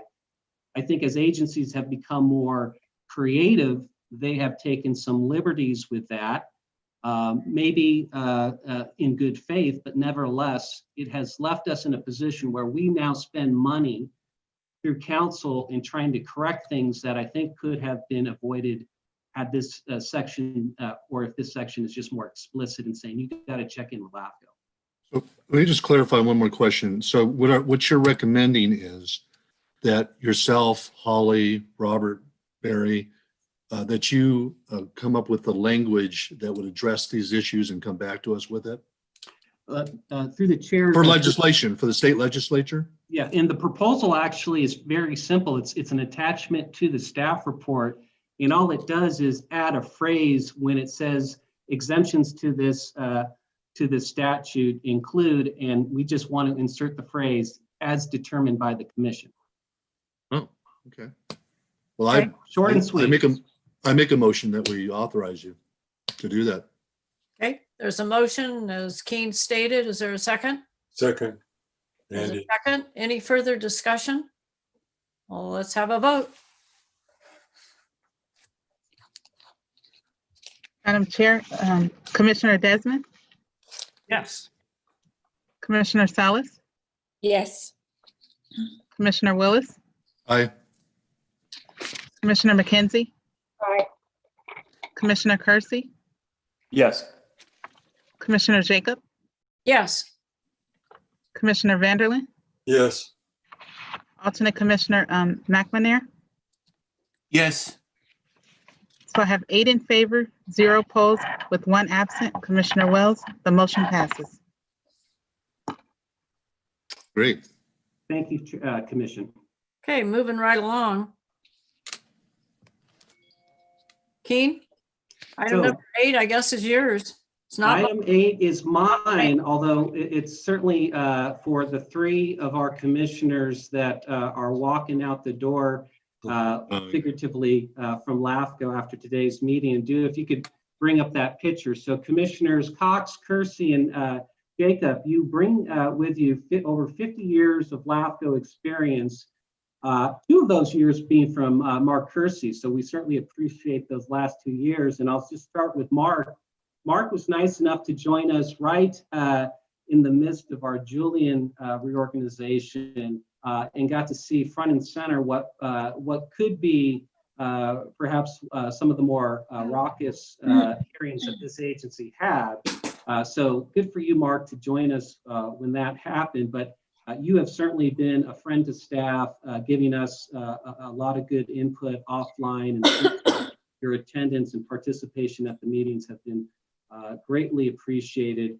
I'm going to pass along some comments to Commissioner Cox, who was not able to make today, but again, when the call was needed, in particular, if Commissioner Jacob, Horn, or more recently, Desmond weren't able to attend a meeting, he was very good about pinch hitting. And then, of course, Commissioner Jacob, we've already discussed a little bit about your stay at LAFCO, and in many respects, you have embodied San Diego LAFCO. I think most people, when they think of LAFCO, think of Diane Jacob. And I was just going through our minutes, Chair Jacob. Your very first meeting was March 1st, 1993. There's a couple of interesting notes about this meeting, Chair Jacob. One is Executive Officer Mike Ott wrote in the notes of the minutes that you were 12 minutes late. So your very first meeting, you were 12 minutes late, but that's acceptable. You were joined at that time by some names that I think many of you will remember. Supervisor John McDonald, Councilmember Mark Loescher, Mayor Joan Shoemaker, Abe Wolfschmeyer, Dr. Lillian Childs, John Sasko, and then a few others. But you have certainly made your mark. We have some LAFCO swag, if you will, making their way to all three of our departing members. But I know we have some commissioners who also like to speak about this day of earned recognition. And I'll start with Vice Chair Commissioner Vanderlyn. Thank you, Keen. It's already been said that Diane is a stalwart and has really hung in there. I came on the commission in 1996. Before that, I was the fire chief in North County. And we were just feeling the impact of the cancellation of the CDF contract at that point. And it was, going to the Board of Supervisors was like going to the big place on the hill, and we were very timid about our involvement politically. And Diane was welcoming to us and didn't throw us out the door when it came to saying, we think the county should step back into the fire and EMS business. And true to her word, she followed through. And I think, what is the number now of the amount of money that's going to fire and EMS in the county, Diane? Over 575 million. Yeah, so. And it's with over 50 million annually. Wow, quite a change from 1 million to 0 to where we are now. And I've been thinking about Diane and your service, both as the supervisor and as a member of this commission. We're all exemplary, and you're one of those, well, I don't want to call you a politician, I'll call you a servant of the people. What you say that you're going to do, you do. You don't mix words, you don't suffer fools. You find people that are you believe are capable, and you invest in them and help us move forward to where we are now. I would put in a term of being that you have a selfless servant's heart, and where you don't, everything that you do is for others and not for yourself or your own personal gain. And that's been seen in the clear record that you have in terms of your service and the impact you've had on other people and the cadre of people that you have around you supporting. You do seek those people out, and as I say, you invest in them. So a personal thank you from me for that, and having the real honor and privilege to serve with you for several years. And I appreciate you recognizing those of us that have been in the fray for a while. And you don't take all the credit for yourself, you spread it out to others. And I can remember some of the field trips we were out on with the fire district people and fire chiefs, and all smoothing over that, all the egos and stuff that us fire chief people carry with us. You were able to break that down and just come out with your honesty and forward thinking. So thank you very much. And I'm sure that in your retirement, whatever you decide to do, you'll do extremely well. And I pray that that works out for you. Thank you, Andy. Diane, I'd like to say thank you for everything that you have embodied as a LAFCO commissioner. You have basically put forth what a commissioner should do, how invested they should be in LAFCO, and how knowledgeable they need to be with the LAFCO Cortese-Ignaz-Hertzberg. That's all technical, but you and I go way back to we do. And I appreciated your mentoring at that point in time, because I was new to the supervisor staff, not the one that you were working on, but the North County supervisor. And I gotta say, there is a point in time when term limits work, but I think for the supervisors, it doesn't work. I think it takes a period of time as a supervisor to know the ins and the outs. And if you're serving on LAFCO, to understand what the role is. And when you get termed out, just about the time you got it down pat and you're termed out. So that's my 2 cents for politics. But thank you for everything that you've done and that you've embodied for our commission. Thank you. Thank you, Joe. Appreciate the kind words. Well, if I could jump in here, I know, Diane, I'm going to have an opportunity the next couple of days to congratulate you on your efforts. I also want to thank, Mr. Kersey, for your time here on the LAFCO board and showing up and being, a steady voice here at LAFCO. You've done a great job. But Diane, with LAFCO and you and the fire, I know you humbly thanked everybody else for the fire coordination that you put together. You were the tip of the spear and you pulled that off. I remember, I think it was in 2004, I was a brand new council member in San Marcos, and it was shortly right after the 2003 fires. I remember going to a meeting. It was a big circle meeting with all the fire chiefs and you were saying, we got to change. We got to do better.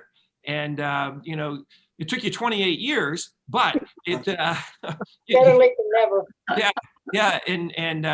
And I think at the most I'll have 8 years, but I just want to say, you're very humble in what you've expressed, thanking other people, but you have been the guiding light and the tip of the spear for San Diego County for making sure that we are fire safe. And we really appreciate your efforts. Thank you very much. Thank you, Jim. I just wanted to say also, Diane, as I mentioned, it's going to be surreal not having you here. It's going to be weird. It's just like, wait a minute, Diane Jacobs not going to be here. It's going to be a weird thing.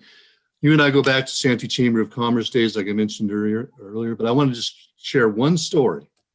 Uh-oh. No, it's all positive. The big flagpole off near Las Coaches, Mozzie air conditioning.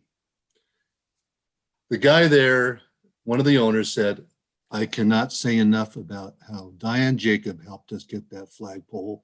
He said, you cannot believe what I had to go through to get that big, tall flagpole up in front of our business. He said, you were critical in helping him get that. It's just a little thing like that someone made a comment about. I just wanted to share that story. That was really a cool thing to hear. Thanks, Barry. Okay. One last comment from me. This is Andy. Diane, just know that the door is always open. You can come to any of the LAFCO meetings you like. Indeed. You have to haunt us, Diane. You're a great example. That's very nice of you. Thanks for all the nice comments. I can't believe though, Keen, I was 12 minutes late to the first meeting. Are you sure?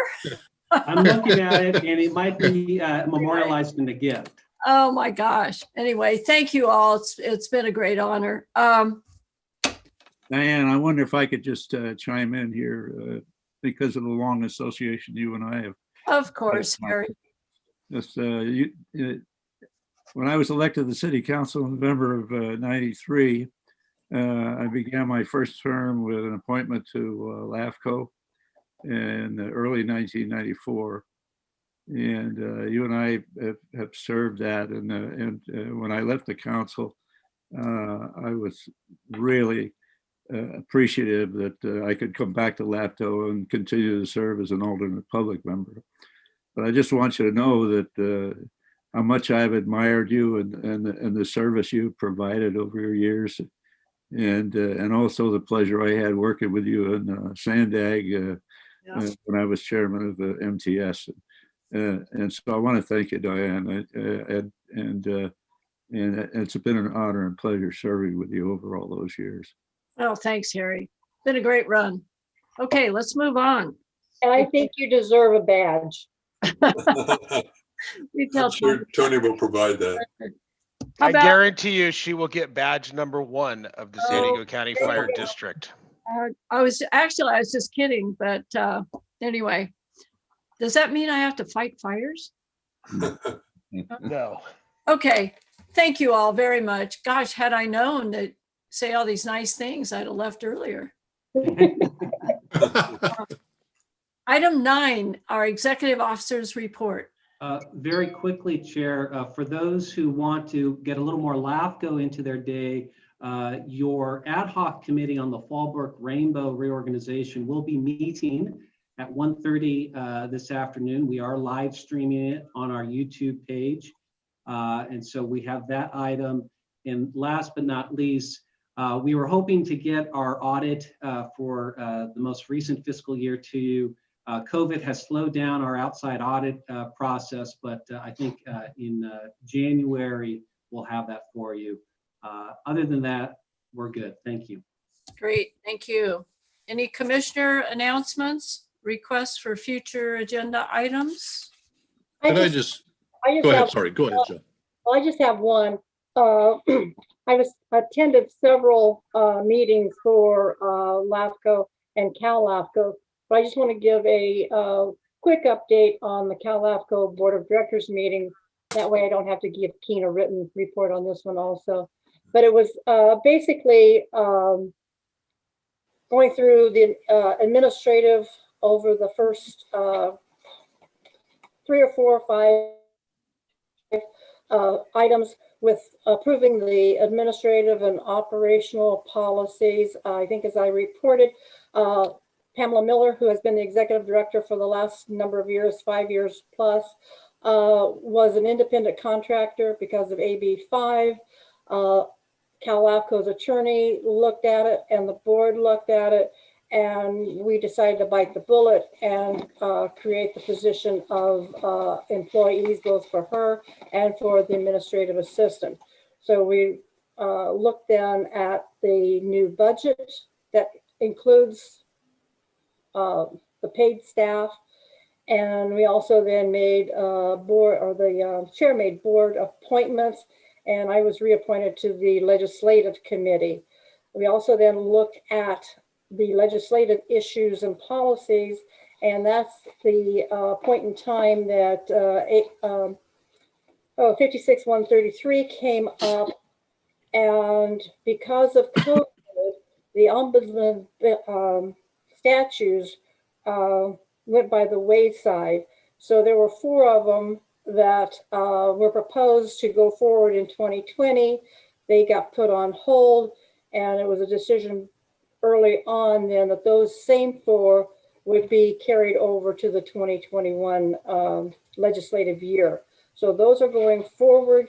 We did discuss the 56-133, and there are other LAFCOs, counties that are having the same issue and concerns that San Diego is, and we tried to get that to put on the table, but because of limited resources, bandwidth, that was put off and was referred to the February strategic plan session, but definitely will be something that they're going to be looking at in, I gotta think about this, they said next year, and I had to clarify what next year was, and that is 2022.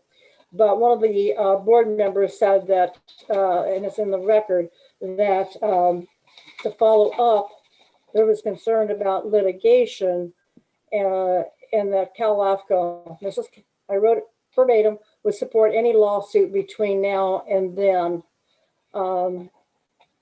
if that so happens with any of the individual LAFCOs. As you know, also last year, the last 2 years, there's been a bill trying to get grant funding from the state for LAFCOs. It was a $2 million budget for the 58 LAFCOs to be able to use to supplement, to be able to do their some of their MSRs and the other work.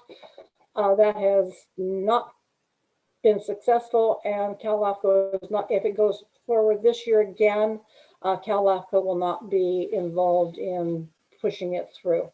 So that's basically my report for the board of directors. So now I only owe Keen 3 reports. Thank you.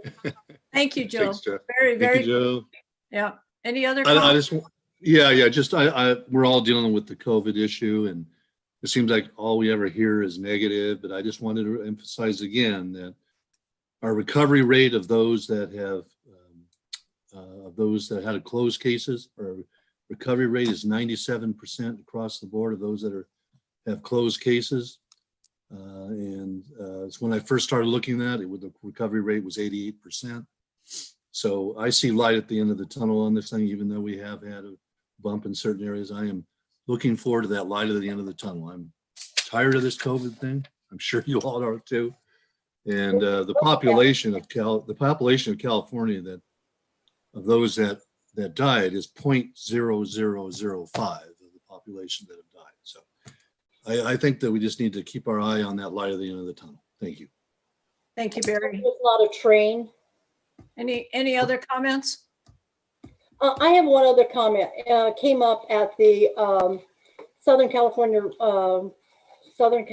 region LAFCO meeting, is that we appointed or recommended to Cal LAFCO a new city commissioner to serve on the Cal LAFCO board, and that is Aquanetta. I can't remember her last name. But she's on the council or mayor, I'm sorry, I don't remember, don't have my notes, from Fontana. Cheryl Brothers, who has been on the board and has been on Fountain Valley for years, and she served as mayor for a number of years on that council, but she was not reelected this year. So our group that recommended council person from Fontana. That was the main issue on that meeting. Okay. Thank you, Joe. Do we need a closed session today? Council? Holly, do we need a closed session? No closed session? Well, thank you, everyone. You've got some big issues to deal with next year, so good luck on that. I'd just like to make one additional comment. Keen, you've been incredible. You're a real star. And I think the challenge before the commission in the future is to keep you. And I hope at the very least, if you do make a move in the future, that you'll consider coming over into the county in a position at a future date. If you do leave LAFCO, and hopefully you'll stay there, but it's been great working with you. You've been terrific, taking on some really, really big issues. So congratulations and thank you. It's been a pleasure. So very kind, Chair. Thank you. Diane, just one last comment from me. I agree with what you said about Keen. He's doing okay. I don't want to get him pumped up too much, or he won't be able to get his head back in the door. I see his head growing. Yeah. So, exactly. And then Barry, I appreciate your comments about the optimism. We have been seeing too much gloom and doom, and it just made a difficult situation even worse. So I'm looking forward to a great 2021. And Me too. With that said, I'd like to wish everyone a Merry Christmas and a Happy New Year, and God bless you all. Yeah, I would ditto that too. There is light at the end of the tunnel. If everybody would just wear the mask, if you're out, social distance, we would not be in the situation that we're in right now, frankly. So it's going to be tough over the holidays, but hang in there. I just urge everybody to do the right thing, and all of you to urge people. I think all of us need to be setting an example for others in the community to follow. And it's the younger people that are gathering and backyard gathering. And although I think there's some differences of opinion with what the governor has put out, frankly, I think there's some unfairness in terms of what we do here in San Diego County, but nonetheless, they are the orders, and the governor has the authority to issue those orders. So, but I wish everybody well. Have a great Christmas, and God bless everybody. Mary, did you want to say anything? Yes, I did. Yes, I did, Diane. As soon as I get rid of this phone call. Yes, I just wanted to say how much I appreciate you, Diane, and how much I've appreciated serving on LAFCO and getting to know you better, because, you know, our paths have crossed for many, many years. You're a woman that I truly admire, somebody that I think that has been, you know, the epitome of ethics and your whole career. And that's why people admire you so much. And especially me, Diane, getting to know you. And you know what? I know that you are going to continue to serve in some capacity in our our communities, and I hope to run into you often. Thank you so much. Amen to that. I totally agree. Mary, thank you so much. I'll be watching, and good luck to you in Chula Vista. You've got some real challenges there. We sure do. Yeah. Anyway, thanks to all of you, and we are adjourned. Thank you, Diane. Thanks, everybody. Happy holidays. It's been a pleasure God bless serving you with you. all. Thank you. Okay. Bye. Are you there, man?